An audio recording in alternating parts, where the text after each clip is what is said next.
Oh my goodness. Welcome back, fellas, lady fellas, to Just Nuts.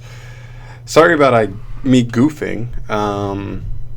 Somehow my mic wasn't, like, it was plugged in, but it wasn't being read, so I redid it, and hopefully there's audio in this one. I recorded a whole 15-minute video with no audio and uploaded it because I thought there was audio in it.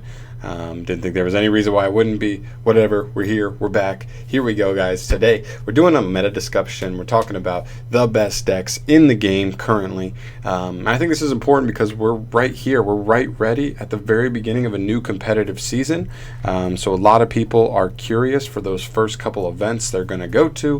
What decks they should be the most worried about. A lot of these are pretty obvious, but I think there are some kind of hidden ones too, or some ones that if you weren't informed, hopefully this helps you here. And this is just a duelist. This is just a duelist opinion if you want somebody else's opinion on things. Cool. Let's start off with the most obvious thing here. Thunder Dragons. Nothing crazy. This is to be expected. This deck arguably got hit the least amount on the last ban list. It's still really good. We've actually seen over the past weekend, which is the first weekend of real events starting up, we had a UDS in the Pro Play Games Tour. This card was, this deck was good. I mean, it did what it does. There was a player who actually won the UDS, I believe, with pure Thunder Dragon, not even a Thunder Guard Dragon build that we've been seeing for a long while now. So we'll see if that ends up, being molded into the more, meta-defining identity of Thunder Dragon. But Guard Dragons are still strong. Both versions are still strong. Keep an eye out for this deck. It's going to be there. Just be ready for it. Have your side deck ready for it. Have your main deck ready for it. Have everything ready for it. Next up, we have Sky Strikers. Ray is Bay, as everybody knows. This deck just lost 2 multi-rolls. That's it. You still got 3 Engage. You still got 3 Widow Anchor. The deck didn't lose much. It lost a little bit of consistency, and it lost a little bit of, I guess you could say, longevity in terms of, like, if your opponent's able to out 1 multi-roll, you can't go back into your deck for another one. So nothing crazy, but I mean the deck still does what it does and pretty well, just a little bit worse. It's still tier 1, I believe. I still think it's one of the best 5 decks in the game right now. Just keep an eye on it. It's still probably the best control deck in the game. It's allowed to play a lot of hand traps, so going second is not necessarily a problem for this deck at all. And yeah, it's good. Like, I don't know what you want. It's good. It's really good. There. Next up, I have Pendulums. So Pendulums is another deck I really want people to keep an eye on because for the last couple formats, it hadn't been a tier 1 deck. I don't think anybody would, maybe Pendulum players would have said it's good enough to be tier 1, just nobody plays it.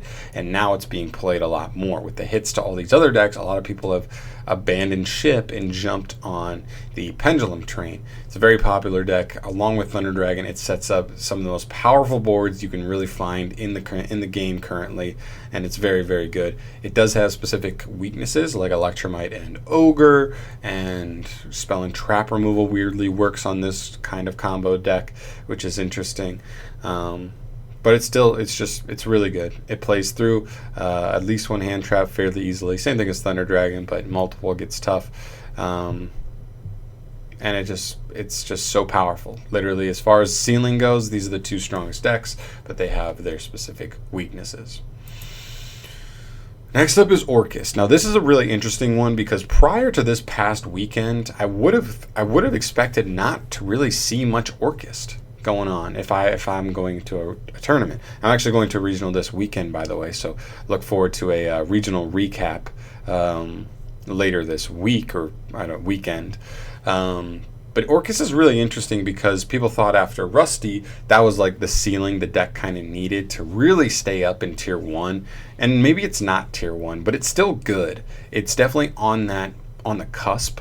And I think there's an interesting, we'll get there with Salamangreats, but I'll bring up a point when we get to Sally's, which is really important. But the deck's good. I mean, the deck held up way better at these two events this past weekend than I really thought they would. We have new cards to help cover up what they lost. We have cards like Vashuda, which helps them play through disruptions by baiting out negates, and also just later in the duel or whenever, as long as it's not turn one, you're still bouncing monsters like straight up, which is pretty good. Bouncing any card actually, which is just always a pretty good effect. And I don't know. The deck is found. I mean, it is what it is. We'll see. You'll see when we get there.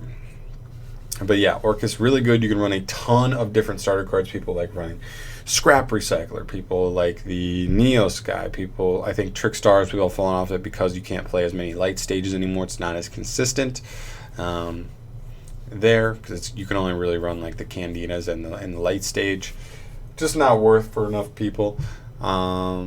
What other, like the Sky Striker package is pretty popular because it's a nice extender. You can bait out hand traps and then still, without even having your normal summons, still use the Sky Striker package, which is really good. Trying to think if there's anything else. No, not really. I mean, they have an Omni Negate that banishes. That's all I need to hear, honestly. And then to get the engine going, you just need to put 2 monsters on board, and as long as that is still their win condition, it'll be playable. Next up is Salamander. This is another deck that got hit fairly hard on the ban list. We lost 2 Gazelle and 2 Circle, but I want to make a point here, and I think a lot of people underestimate Salamander at the moment. And I think that main reason is people have this mentality that when a deck gets hit, especially in this specific situation, when you're hitting 2 main consistency cards, I would call them. Gazelle helps you play through hand traps. Gazelle raises the ceiling of your turns. Circle getting you to Gazelle or getting you to whatever piece you need. If you already have Gazelle, getting you to Spinny, whatever it is. Both very versatile cards, both very powerful cards, both very consistent pushing cards in your deck. And I think what's important to remember here is that when you lose cards like these on the ban list, you're not just like, you could, all right, so here's my theory on it.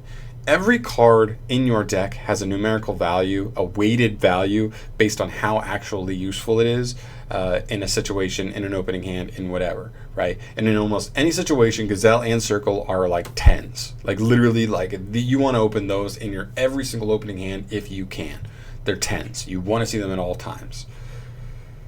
But when you lose cards like that, 4 copies of cards like that in your main deck, in deck building, you're not just replacing those with zeros. You're not going from 10 to nothing. It's not like you just lose that and it's done. You're just that much worse.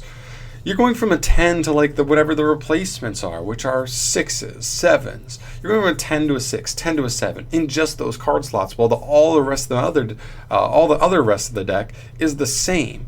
Right, you're replacing it with stuff like Sea Archiver, which is actually a really solid extender. You bump Spinny up to 3. I know a lot of us had dropped Spinny down to 2. You may play multiple copies of Jaguar, I've seen, which is a pretty spicy way to play because he himself pushes combos as well. Right, there's so many different ways to really like get yourself there at the end of the day, and I think a lot of players forget that. A lot of people forget that and then underestimate. They think, oh, they lost that, they're dead. There's a lot of 2-card combos that don't involve Gazelle or Circle. Plus, we still have Signet Mining, so you still have 5 copies of Gazelle running around in your deck. So just don't sleep on this deck. I think this deck can still do some things. It's not as good, nowhere near as good as it was, but it can do some things, and just don't not expect to see it, because when you do see it, it can punish you pretty hard. Next up is another unknown here. This is one that literally came out last weekend, but we didn't really see it do too much this weekend. Haven't seen it do anything yet, but definitely in the future we will. I'm just not sure at what capacity. And this is the Rocket deck. This is the Dragon Link deck, or the Dragon Turbo deck, whatever you want to call it. You just make a big board, kind of like Thunder Dragons and Pendulums. You're just doing it all with Guard Dragon and Dragon combos. You're ending with like Heavenly Spheres, Hot Red or Vortex. Not Vortex, sorry, it has to be Hot Red. Hot Red and like, I don't know, so Dawn Dragster at the bare minimum, stuff like that. It's pretty good. I hear it's very consistent. You play a ton of just starters and extenders, and that just gets you there. You play through hand traps. Your opponent has a bunch of disruptions for you to not be able to play through it, and it has a pretty good board. So, pretty cool deck. They don't have Needle Fiber, which they have in the OCG, so it's not quite as strong as it is in the OCG. So that's something to keep in mind. Kind of happy about that, but it definitely is a deck that you should know what its weaknesses are. A lot of its weaknesses kind of coincide with Thunder Dragon and Pendulum. All those combo spam the board decks always have like the same weaknesses, but just know where the specific choke points of the deck are.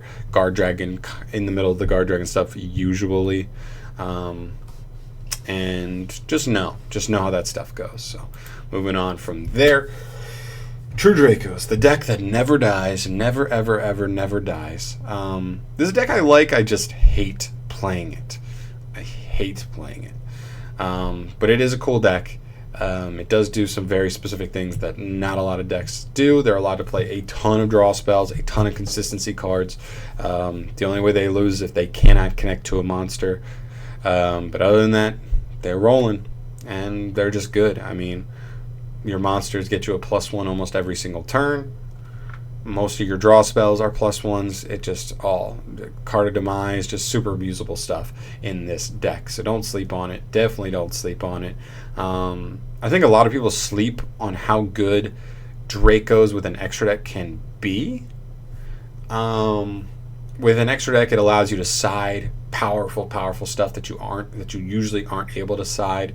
With an extra deck, it lets you possibly, well, I don't think you'd really, because like you're flicting with Card of Demise, not extravagance, but it allows you to play stuff like Cherries in the side deck, which is very, very strong against a lot of decks. You're hitting Guard Dragon combos, you're hitting Electromite, really hurting Pendulums, you're hitting Colossus out of their extra deck, making their boards way, way worse, and still allowing you to search what you want to do. And I don't know. Other stuff. And Super Poly. I mean, obviously, like Card Demise and Power Duality conflict with that, but you can still set Super Poly and interrupt your opponent on their turn with it, and then play the targets in your extra deck. There are ways. I'm just saying there are ways for you to abuse extra deck Dracos, and I think that's a really cool way to play the deck. So do not sleep on that. And they're just good. I mean, I think your Draco is one of those decks that I think it's probably tier 2. But it's, for some reason, it always feels like out of the tier 2 stuff, Dracos are like always the most played tier 2 deck. The following is crazy. It always is crazy. And I don't know. I think it's just one of the things just keep an eye on. Definitely keep an eye on. Next up is my personal favorite on this list. This is my competitive deck that I play, and I want to bring it up here not because I think you should expect to see a ton of these at a tournament. You should probably expect to maybe see one, but it's a very, very good and underrated deck. It always is. It always is. I hear people say that like Guru's good, Subterrors are good, but then like you never see people respect it. There's not enough stuff in the side deck that really respects Subterrors.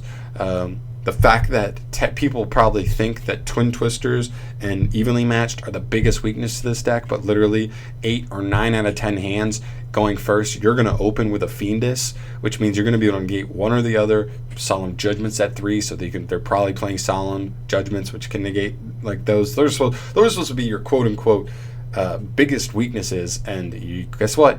You're not that weak to them because you have an Omni negate at most turns. So, really, really good. People sleep on this all the time. I really believe, like, I've just had so much success with it when people, like, underestimate it, and I wish more people played it. Actually, no, I don't, because I like being one of the few people that play it. So, don't play it. Just don't sleep on it. Know how the deck works. Know where you can do certain things. Know where the deck can kind of be interrupted at the right times, and play accordingly.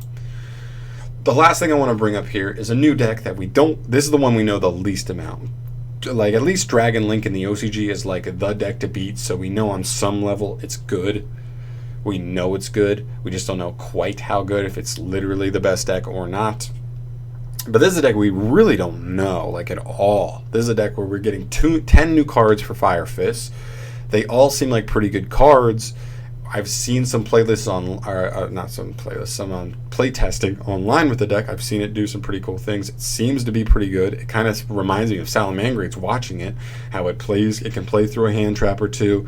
It has really nice follow-up plays. It can grind really well, and it just has really nice utility options. All the same stuff that you see in Salamangreats.